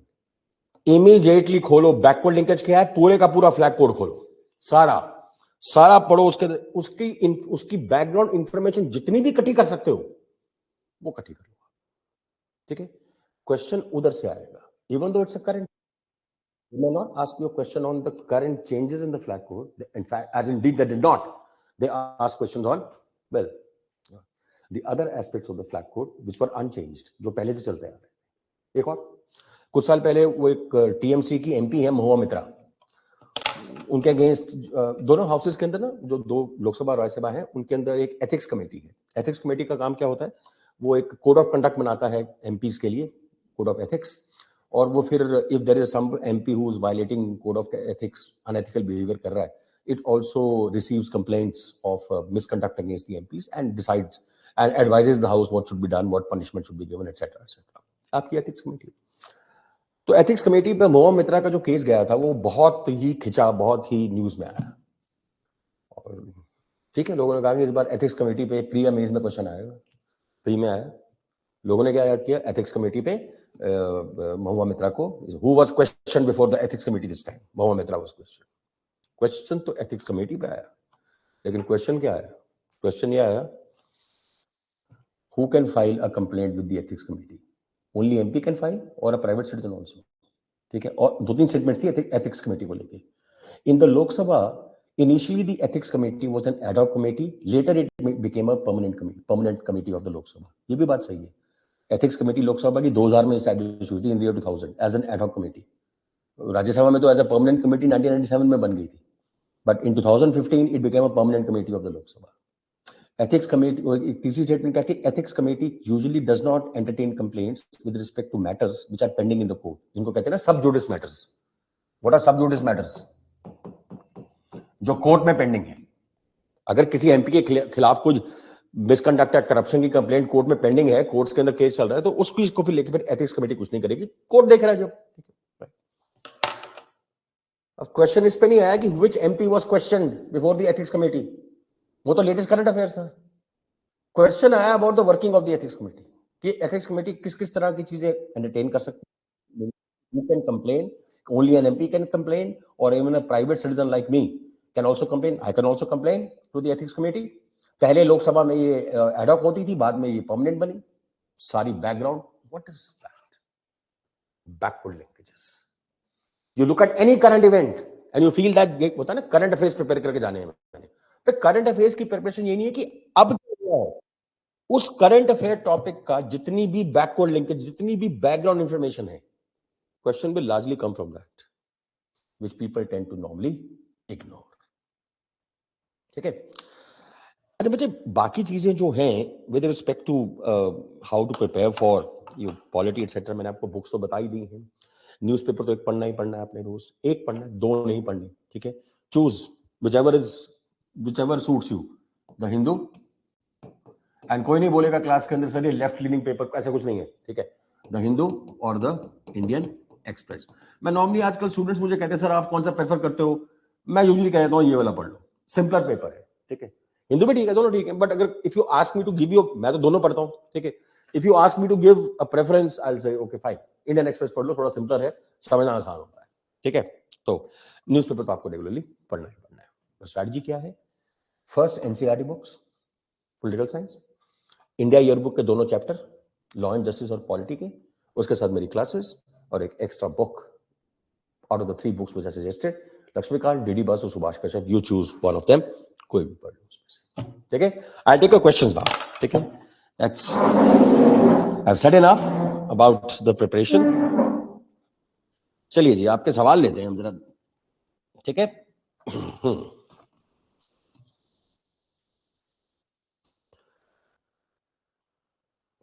हाँ जी, no question so far?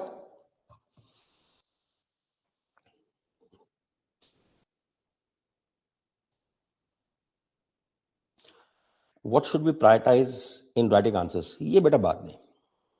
Pedestrian, easy to understand language, pedestrian तो बिल्कुल नहीं लिखनी। ठीक है, ठीक है, नो स्लैंग्स, एक मिनट के लिए भी नहीं। ठीक है, effective English, that's all, like the kind you find in well newspapers. ठीक है, वो तो प्रोफेशनल राइटर्स है, लेकिन थोड़ा बहुत उसके आसपास आना है, दैट्स इट। ठीक है, जार्गन लैंग्वेज तो बेटा देखो बेटा, पॉलिटी के अंदर लीगल टर्म्स यूज करनी पड़ेंगी आपको। ठीक है, जहां पे legal term is, don't try to, nobody is expecting you to use bombastic language. Bombastic पता है क्या होती है? जानबूझ के बड़े complicated English just to impress the examiner. He's not impressed. Where a typical specific English word or a legal is required to be put in the answer, you put it there. Where it is absolutely required, and if you don't put it there, you lose marks. ठीक है, तो legal language धीरे धीरे आपकी develop होगी as you learn polity and governance and constitution and constitutional law with me.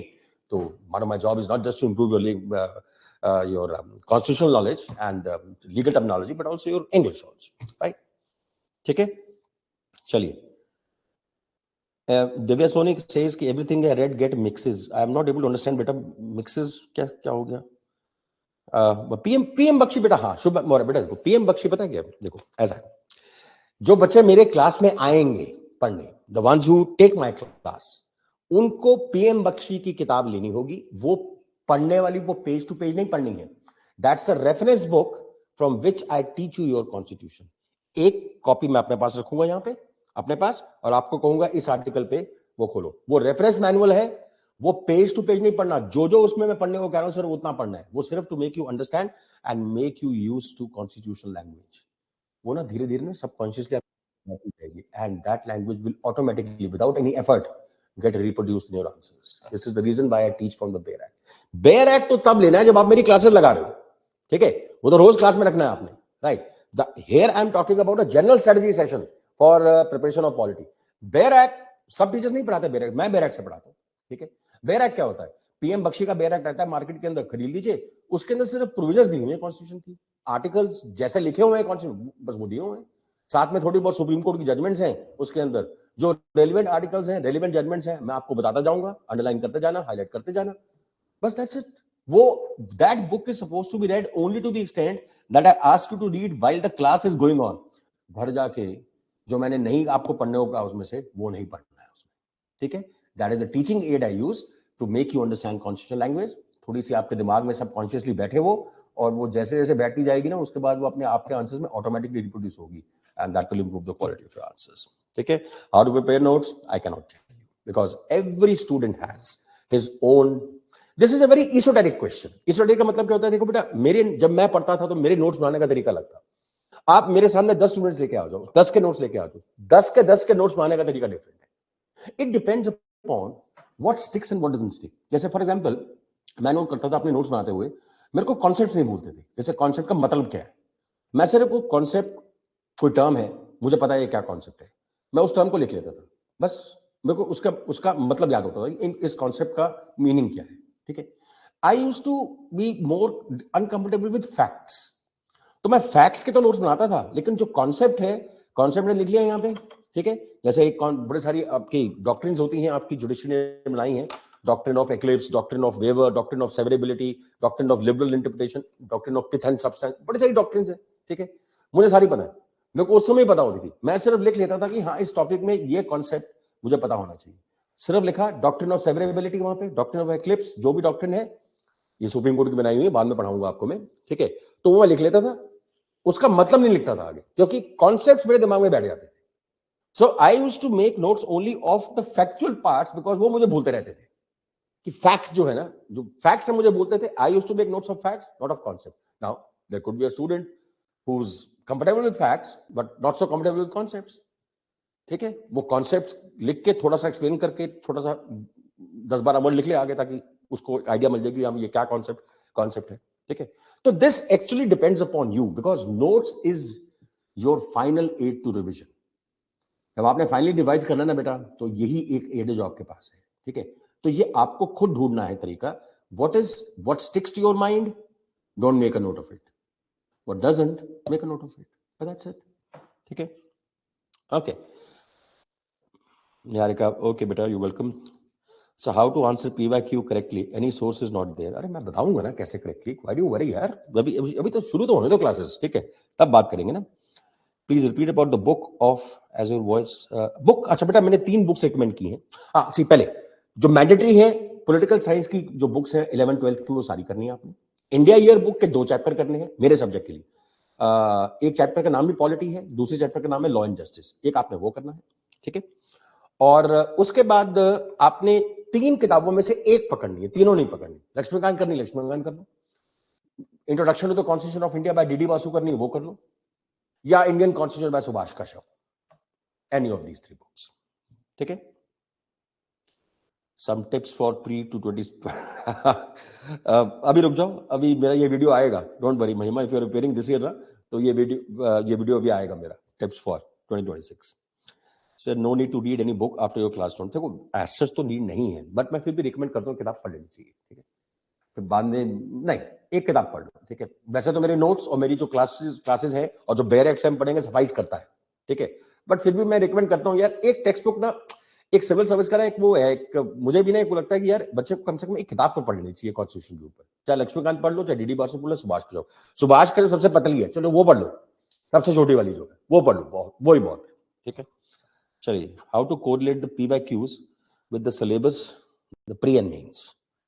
How to correlate the PYQs with the syllabus in the pre and mains. बेटा जो syllabus है क्वेश्चन तो वहीं से आएंगे, लेकिन मैंने आपको बता दिया प्री के अंदर क्वेश्चंस कैसे आते हैं. करंट अफेयर्स के तो आते हैं और जनरल पॉलिटी के भी आते हैं. मेंस के अंदर the questions are not so much with respect to the content of the constitution, more with respect to the working of the constitution. और फिर मैंने आपको क्या बताया, जो आपका GS2 का मेंस का सिलेबस है उसमें specific topics of the constitution को सेपरेटली मेंशन किया हुआ है. क्यों मेंशन किया गया? I told you, I already correlated बेटा, मैंने कर तो दिया कोरिलेट उसको, right. Okay, just a minute. How much choosing would PSIR help in GS paper 2? Hugely. In fact, आपका बेटा जो पेपर 1 का जो सेक्शन B है ना, IGP, I can tell you after my classes, almost 70% तो आपको मेरी क्लासेस ही प्रिपेयर हो जाएगा वो. ठीक है. Seriously, section B of paper 1 जो है ना, इंडियन गवर्नमेंट एंड पॉलिटिक्स, वो ऑलमोस्ट 70%, 65, कम से कम 65 to 70% मेरी क्लासेस से प्रिपेयर हो जाएगा. ठीक है. Divya Soni, whatever I read, it get mixed up in my mind. All the topics get chaosed in my mind and facts, so I am unable to recall. तो facts को record करो. Mix up हो रहे हैं तो आप शायद ना, आपको थोड़ी सी एंजाइटी प्रॉब्लम हो रही है, और हर एक को होती है बेटा. सिविल सर्विस की प्रिपरेशन करते हुए एवरीबडी गेट्स एंग्शियस. ठीक है. सबको थोड़ी छोटी एंजाइटी की प्रॉब्लम होती है. आप थोड़ा बहुत ना काम your mind.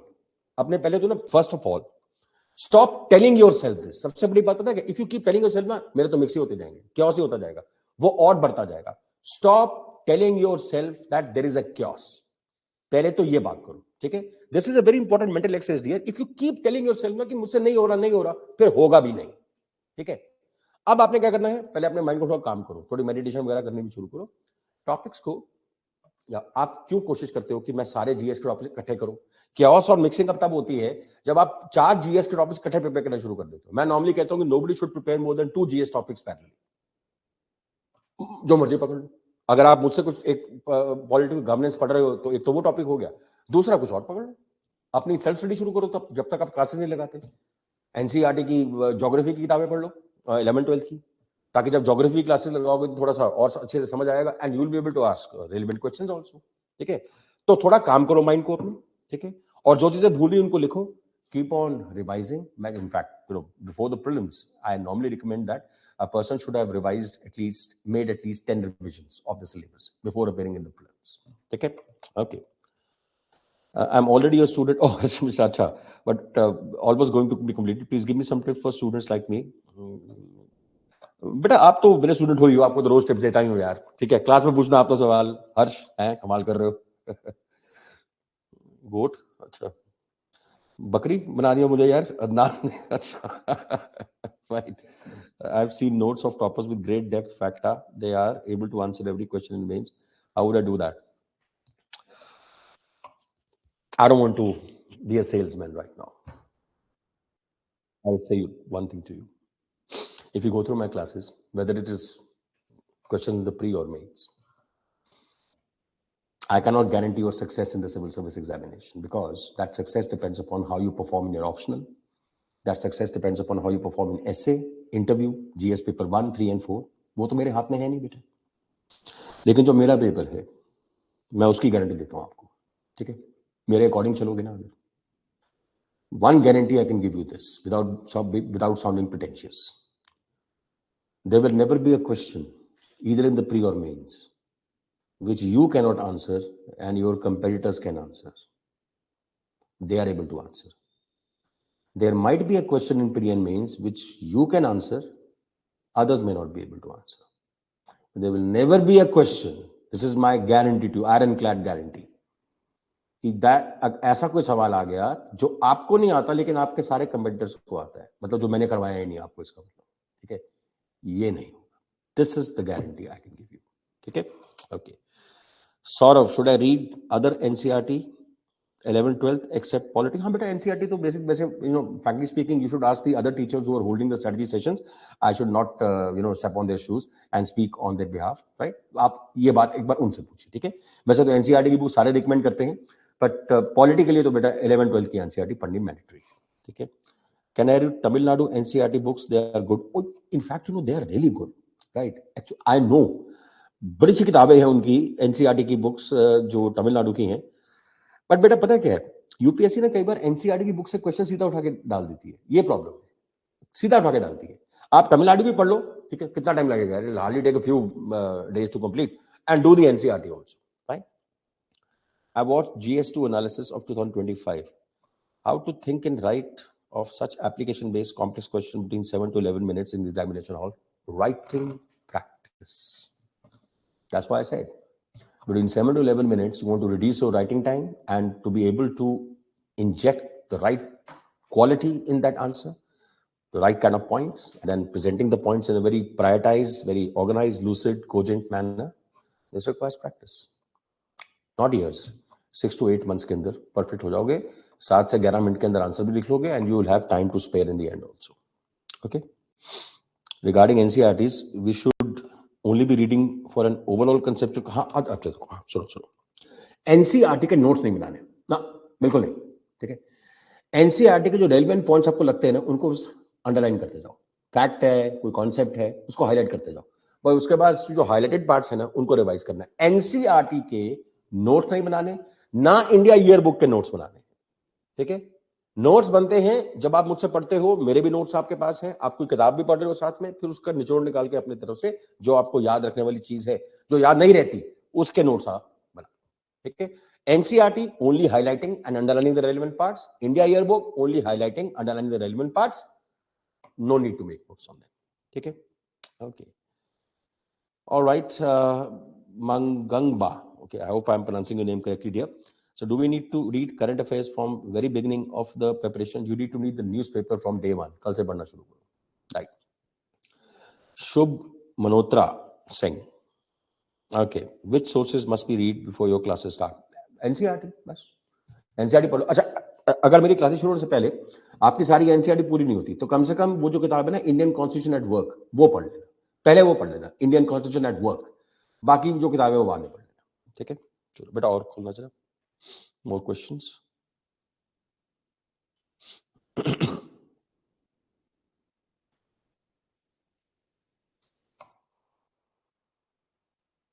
Okay, just a moment.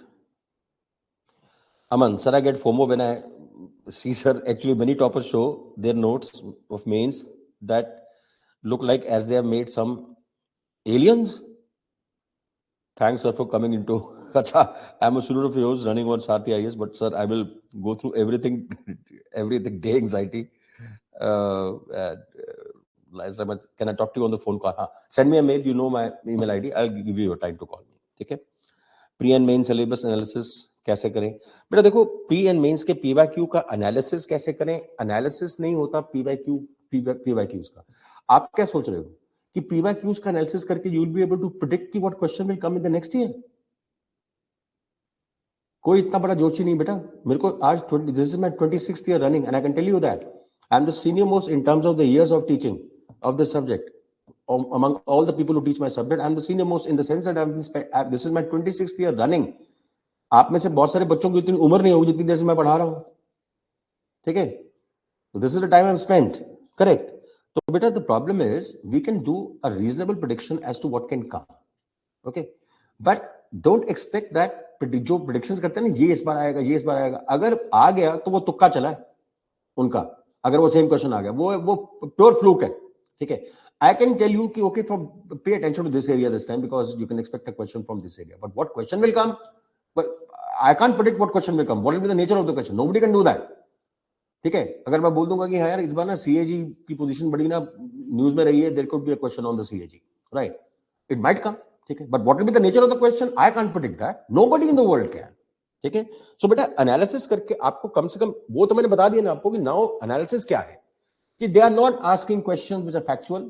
Like what are the major fundamental duties, what is the money bill? Now they are asking application issue based and students and questions which test not just the knowledge of the constitution but more importantly the working of it. Okay. Aman, thanks for the lectures but I need to talk to you. I feel very suffocated. Aman, मुझे बेटा mail भेज देना आप. ठीक है. Thanks sir, all clear. Okay बेटा. How to do effective revision? How to do? Bar bar revise करो. How to do क्या? बार बार पढ़ो. जो आपने नोट्स बनाए हैं उसको बार बार पढ़ो. That's revision. ठीक है. But don't rush through your revisions. ठीक है. देयर इज अ टेंडेंसी जब मैं नोट्स बना लेते हो ना तो अपने नोट्स के थ्रू रश करते हो. आराम से पढ़ो. ठीक है. कोई जब पीछे नहीं पड़ा हुआ आपके. ठीक है. नेक्स्ट टाइम जब आप पढ़ोगे थोड़ा सा और अपनी स्पीड तेज करो, फिर स्पीड तेज करो. अल्टीमेटली इफेक्टिव रिविजन क्या होती है? इफेक्टिव रिविजन होती है कि जो आपको भूलता है, whatever you have recorded as notes, जब आप रिवाइज कर रहे हो तो it is now sticking to your head more. ठीक है.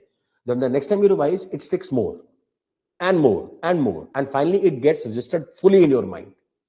Okay?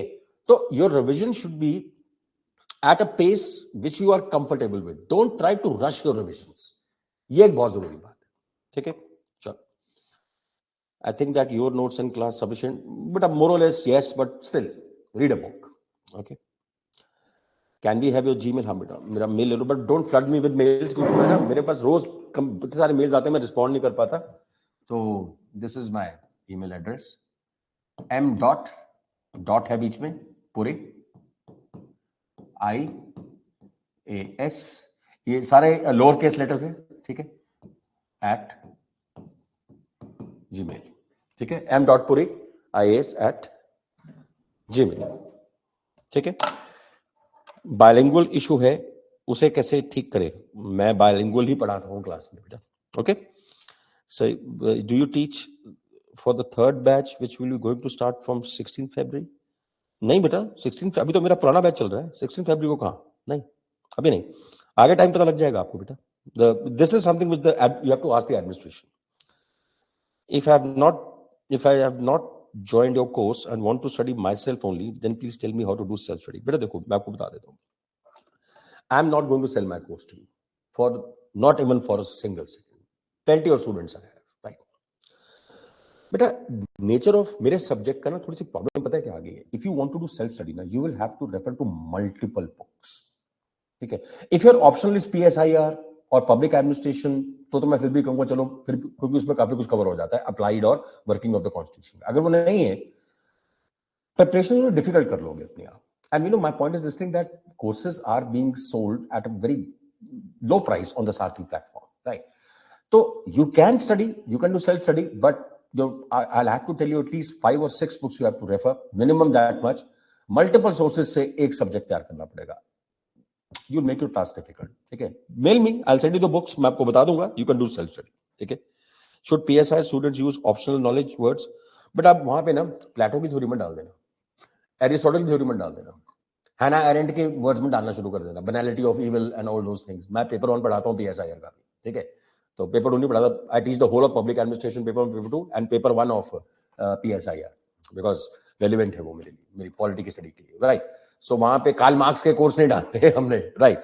तो ठीक है, जहां पे बहुत रेलिवेंट हो थोड़ा बहुत, तो यार कार्ल मार्क्स के बारे में सबको पता होना चाहिए. One of the greatest Marxian क्या कह रहा हूं मैं, socialist, leftist thinkers, communist thinkers in the world. ठीक है. Very lasting philosophy left and had a great impact on at least the last century, right. So try not to. ठीक है. But if there is a keyword which is very relevant for the answer, beta, you be the best judge of this. If this word is appropriate, or are you just trying to import it needlessly to impress the examiner? इन दोनों चीजों में फर्क रखना. ये word यहाँ पे fit आ रहा है इस सेंटेंस में, बहुत जरूरी लग रहा है कि यहाँ पे डालना जरूरी है, डालो please. It should not look imported, especially needlessly imported. That's all. Any suggestions for working professional? But आप देखो ऐसा है ना, मुझे अब स्टूडेंट्स कहते हैं सर मैं वर्किंग प्रोफेशनल, मेरे पास टाइम नहीं है, मैं कैसे मैनेज करूं? मैं स्टूडेंट्स को रिस्पॉन्ड करता हूं, बेटा रिसोर्स वो मैनेज होता है जो रिसोर्स आपके पास होता है. मैनेज योर हॉलीडेज, मतलब आपके लिए टफ हो जाएगा थोड़ा सा काम करना. ब्रेक्स बीच में मिले, थोड़ा उसमें पढ़ो.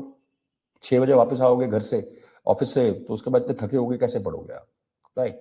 But if you can manage to, depending upon, I don't know the Bharti Ghosh, that which year you're going to be appearing in. अगर तो आपने 2028 में appear होना है, तो कोई प्रॉब्लम नहीं है. Even if you start with 3 or 4 hours a day for 6 days a week, that will suffice. अगर अगले साल appear होना है आपने, next year appear होना है, तो भी 3 to 4 hours a day will suffice till about June, July, right? But उसके बाद you'll have to go for 6 to 7 hours of study. And how you manage that, now given the fact that you have your working hours, you have to find a way out of it. ठीक है. थोड़ी छुट्टियां ले लेना, थोड़ा boss से understanding बना लो, थोड़ा 2 घंटे दिन में मिल जाए आपको पढ़ने के, and all those things. ठीक है. Okay. Saurav, please repeat, improve language. बेटा देखो सीधी बात है. Number 1, start thinking in English. Number 2, 10 simplest of words, जो जिसका मतलब आपको पता है, उनको मन में डिफाइन करो. Define the word. But the word should be known to you. Like I gave you a very simple word, responsibility. ठीक है. तो that's it. उसको डिफाइन करो वर्ड को. कितने सारे वर्ड्स हैं. ठीक है. अच्छा, जैसे वो वर्ड आता है ना, जैसे अभी जैसे अभी मैंने वर्ड यूज किया, somebody said revision. Define the word revision. Revision सबको पता ना क्या होता है ना. चलो करो, घर बैठ के डिफाइन करो रिविजन को. ठीक है. Okay. So I'm batch 2 student and now having problems revising. I can't understand how I revised previous chapters. Rajiv मेरे को मेल करो यार. अच्छा मैं तो बात करता हूँ. ठीक है. शायद how to talk to you on the phone. Send me a mail first. Send me a mail first. I'll tell you a time and with your number. With your number. Mangan saying I don't know. You don't know what. ये मेरी mail है बेटा, m.puri@gmail.com. ठीक है. Okay, if there are no further questions, I should consider the session closed then. ठीक है. बाकी mail आपके पास आ गया बेटा मेरा. And anytime you want to send me a mail, but please do. I will assure after becoming IPS officer, you're the first person who I wanted to meet first. Oh, bless you beta, bless you. ठीक है. Aman, bless you. Get, and to every one of you, not just to Aman. All of you have my blessings. I don't know whether this is a relevant question which is relevant to this class or not. Who should take polity as an optional subject? PSIR. Polity is not an optional subject. The optional subject is either PSIR and a related subject is public administration. Anybody can take. You should have interest in the subject, that's all. PSIR is an amazing subject. So is public administration. Okay. So who should take is depends upon your interest in the subject. Okay? I can't respond to this question. Okay. Okay, beta. In Westminster Parliamentary form of governance, apt for our huge subcontinent. Presidential form कर लें. Already तो वैसी हो रखी है इस समय. इंदिरा गांधी ने भी वैसी कर दी थी प्रेसिडेंशियल. वो क्या कर रहा है देखो, वो पागल जो इलेक्ट हुआ है अमेरिका के अंदर प्रेसिडेंशियल फॉर्म के अंदर. Parliamentary form of government is much better for accountability. Okay, but more about this when I come to when I आज तो जनरल डिस्कशन हो रही है ना. मैं तो I can take a half an hour discussion on this. What is just the question you asked, right? Sir, I have to appear in 2029. Should I have to read newspapers from tomorrow or what? देखो बेटा, newspaper पढ़ना तो एक civic responsibility, मैं सबको बोलता हूँ. ये एक सिविक, आप न्यूज़पेपर नहीं पढ़ोगे आपको कैसे पता लगेगा आपकी सरकार क्या कर रही है, ठीक कर रही है, गलत कर रही है. आपको राइट टू वोट मिलेगा, आई होप मिलने वाला होगा. 18 years हो गया आपकी एज, राइट? तो आपको राइट टू वोट मिलेगा अभी, Arushi. You have to know what the government is doing. This is the most basic civic responsibility. This is, see, newspaper reading is not meant for civil servants, civil service aspirants. No. Reading the newspaper, वो कहते हैं ना यार मैं अकेला क्या कर लूंगा देश के लिए. आप सिर्फ इतना करो, every citizen in this country जिस भी लैंग्वेज में पढ़ सकता है, हिंदी हो, रीजनल लैंग्वेज हो, पंजाबी हो, उर्दू हो, जो इंग्लिश हो, जो भी हो, reading newspaper is one of the most principal civic responsibilities that every citizen should discharge, whether you are preparing for civil services or not. अखबार अच्छी नहीं पढ़ोगे तो कैसे पता लगेगा भाई सरकार ठीक कर रही है कि गलत कर रही है. और फिर जब आपने डिसीजन लेना है कि किसके लिए वोट करना है और किसके लिए वोट नहीं करना है, तो फिर वो कैसे लोगे decision. It is a civic responsibility, right? So start as a civic responsibility, then over time थोड़ा intensify करो न्यूज़पेपर रीडिंग, पढ़ना शुरू कर दो. ठीक है. Okay. So rightly, how much time should be given to politics as a beginner? बेटा ऐसा है, if you're appearing next year, this actually depends upon, if you're taking my classes immediately. This question is a bit open-ended. Okay, I don't know साहिल कि आप अगले साल appear हो रहे हो कि उसके अगले साल अपीयर हो रहे हो, तो थोड़ा सा क्वेश्चन इनकम्प्लीट है आपका, तो that's why I'm not able to respond properly. Okay. So Sneha Gupta, good evening. I'm doing the exercise that you have told us to improve English. But sir, is there any other way to make my English more efficient for UPSC? But better. वो जो मैंने 2 exercises दी हैं and writing practice on a daily basis. बस बहुत है, more than sufficient. Okay. Give some suggestions to 100% beginners. बेटा 100% beginners को suggestion दिए मैंने. PSIR की पहली जो आपकी पॉलिटिकल साइंस की जो किताबें हैं 11th-12th की, पहले वो पढ़, ये बिगिनर सजेशन ही है. पहले कहते थे 6 से लेकर 10 तक बुक्स पढ़नी, नहीं जरूरत है, not required, no, not even for a second. वो जो बुक्स है ना पॉलिटिकल साइंस की 11th-12th की, वो भी बिगिनर्स बुक्स ही हैं बेटा. Only thing is now that when you are in 11th-12th you find those books difficult. अब तो you are grown up person भी है ना.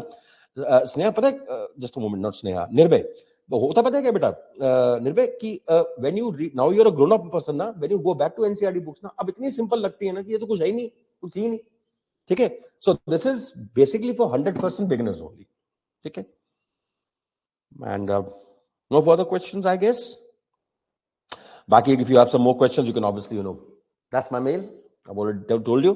You can always mail me your questions. And if you need to talk to me, I'll give you a specific time. But don't flood. How many classes will you take to complete polity? That depends entirely on you. How many doubts you ask. Okay? How many questions you ask and how many relevant questions you ask. Okay? Not on me. It depends more on you.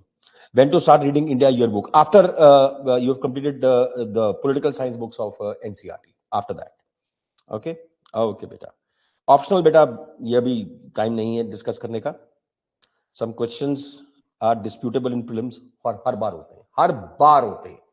You think that UPSC को complaints जाती हैं, बहुत बार complaints जाती हैं कि उनके questions के answers जो दिए उन्होंने की गलत है. मैंने खुद देखा हो, मैंने खुद बोला हुआ गलत है. ठीक है. अब क्या कर सकते हैं बेटा. ठीक है. That is a reality you have to live with. Okay, when to start polity classes? Beta, wo aapki, if you're talking about my classes, the next batch, then you'll have to ask the administration. So they tell me when is the starting date of the next batch. Even I don't know at this moment because I'm still in the process of completing a previous batch. Sir, initially I'm Hindi medium, but in undergraduation I changed my medium. Should this affect my preparation? नहीं बेटा, क्यों सुमित? ठीक है बेटा, English में कर लो आप, ठीक है, कोई प्रॉब्लम नहीं है. Aditya, how to tackle them? Tackle what? इसको टैकल करने जा रहे हो यार? Okay, so last question, is it possible to clear the exam in 1 year of preparation? It is the easiest to clear the exam in the first attempt. Again, shock. Easiest to clear this exam in the first attempt. As your attempts go progressively forward, second, third, fourth, people have cleared in fifth attempt also, yaar. Are you prepared to give 5 years of the prime of your life, the youth of your life, to this? And when I say na, it's easiest to clear in the first attempt. मेरी class join करो, मैं आपको बताऊंगा क्यों. Why it's easiest to clear in the first attempt. ठीक है? Okay. When will this? If you're appearing in 2029, please do not join the course till 2027. बिल्कुल नहीं, अगले साल तक कोई कोर्स ज्वाइन नहीं करना. अपनी तरफ से सेल्फ स्टडी शुरू कर दो. एनसीईआरटी की, पॉलिटिकल साइंस की, इकोनॉमिक्स की, ज्योग्राफी की, हिस्ट्री की सारी बुक्स पढ़ लो. अपनी न्यूज़पेपर रीडिंग शुरू कर दो, थोड़ी राइटिंग प्रैक्टिस शुरू कर दो. बस इतना बहुत है. कोर्सेज अगले साल. ठीक है? Sir, I wish you would teach in the GS Foundation third batch. But I don't know, a foundation, I would be only teaching my subject, so I am only teaching now, beta. Is there only polity course available pre-mains at Sathi? Yeah, beta, you'll have to ask the administration. I don't know much about this. Okay. It seems like the preparation is going to be interesting. This session. Chalo. With this, I close the session today. Hopefully, it was meaningful and enlightening for you. And hopefully, I'll be able to interact with you again as we proceed further and you join the course. Okay. For the rest, you can always, as I said, you can call me. Well, now you can send me a mail on this. Okay. Thank you for attending.